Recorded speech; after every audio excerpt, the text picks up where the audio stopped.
Hey guys, I'm Anna, and today I'm going to show you how to fix Experian mobile app not loading.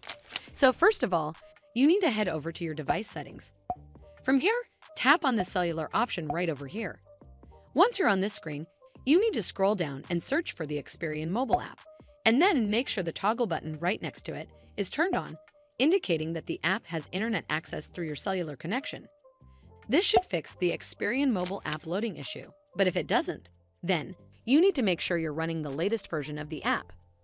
Open up App Store on your device, and then tap on this search icon in the bottom right corner.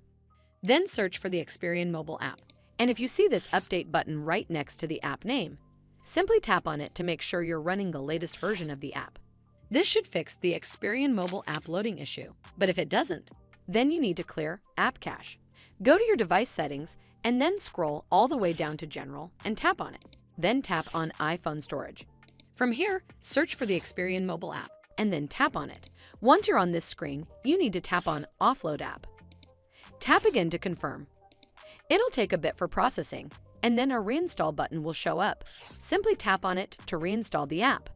This should fix the Experian mobile app loading issue, but if it doesn't, then you need to completely reinstall the app. Follow the on-screen instructions to navigate all the way to the app page.